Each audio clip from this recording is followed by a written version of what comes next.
بسم اللہ الرحمن الرحیم۔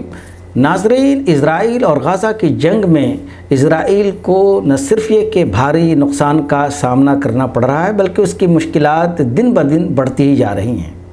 چنانچہ اگر ایک طرف لبنان نے ناک میں دم کر رکھا ہے تو دوسری طرف حوثیوں نے بحر احمر میں اس کی مشکلات بہت زیادہ بڑھا دی ہیں۔ نہ صرف یہ کہ اس کی مشکلات بلکہ یورپ اور امریکہ کی بھی مشکلات بہت زیادہ بڑھا دی ہیں۔ 31 اکتوبر کو یمن کے حوثیوں نے یہ اعلان کیا تھا کہ غزہ پر اگر جنگ بندی نہیں کی گئی اور اگر غزہ پر اسرائیل نے اپنا محاصرہ نہیں روکا تو ہم یہاں سے کسی بھی اسرائیلی شپ کو جانے نہیں دیں گے۔ مگر اس کے چند دنوں کے بعد یمن کے حوثیوں نے نہ صرف یہ کہ اسرائیل کے شپ کو بلکہ اسرائیل کی طرف جانے والے تمام شپ کو، چاہے وہ کسی بھی کمپنی کا ہو، اس نے پابندی لگا دی اور اس پر حملہ شروع کر دیا، جس کے اثرات ابھی دکھنے شروع ہو گئے ہیں۔ حوثیوں نے جب سے اسرائیل کی طرف جانے والے کسی بھی شپ کو جانے سے روک دیا ہے، اس سے عالمی تجارت پر بہت ہی گہرے اثرات پڑے ہیں۔ اس کی وجہ یہ ہے کہ بحر احمر یہ 3 بڑے بر اعظموں کو جوڑتا ہے۔ نمبر 1 ایشیا، نمبر 2 افریقہ اور نمبر 3 یورپ۔ دنیا کا 30% جہاز، 30% شپ یہاں سے گزرتا ہے، 10% تیل یہاں سے گزرتا ہے، 8% گیس یہاں سے گزرتی ہے، اور اس کے علاوہ تقریباً 17% دیگر سامان دنیا کے اسی راستے سے گزرتے ہیں۔ یہی نہیں بلکہ یورپ کو جو تیل جاتا ہے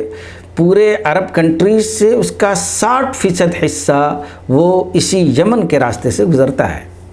اور امریکہ کو جو تیل اور گیس یہاں سے جاتا ہے تقریباً 25% حصہ اس کا یمن کے پانی سے گزرتا ہے۔ حوثیوں کے اس حملے کے تناظر میں امریکہ نے یہ کوشش اپنی شروع کر دی ہے کہ ایک انٹرنیشنل فوجی بحری بیڑا بنایا جائے تاکہ وہ یمن پر اور یمن کے آس پاس جو بھی حملے ہو رہے ہیں اس پر وہ کنٹرول کر سکے، جس کے اندر بڑے کئی ممالک شامل ہو چکے ہیں، جس میں ایک عرب ملک بھی شامل ہے، بحرین، مگر سعودی عرب نے، مصر نے اور دیگر ممالک نے کھلم کھلا یہ اعلان کر دیا ہے کہ وہ اس بحری بیڑے میں شامل نہیں ہوں گے۔ اسرائیل یہ چاہتا ہے کہ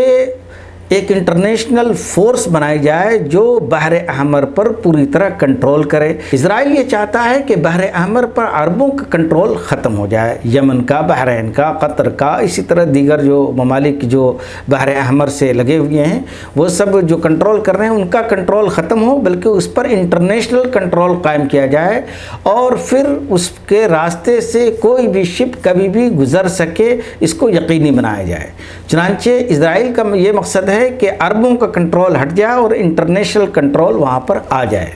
اور اس کے لیے اسرائیل امریکہ اور دیگر ممالک کے ساتھ مل کر ایک انٹرنیشنل فورس بنانے کی کوشش کر رہا ہے۔ حوثیوں کے اس حملے کا سب سے بڑا اثر یہ پڑا ہے کہ دنیا کی بڑی 13 شپمنٹ کمپنیوں نے اپنے شپ کو اس راستے سے گزرنے سے بالکل ہی منع کر دیا ہے، اور وہ لمبا راستہ اختیار کرتے ہیں افریقہ سے جا کر کے، اور افریقہ سے جب کوئی شپ گزرتا ہے تو تقریباً 9 دن سے 30 دن زیادہ وقت اس میں لگ جاتا ہے اس کو کسی بھی یورپ کنٹری میں، امریکہ میں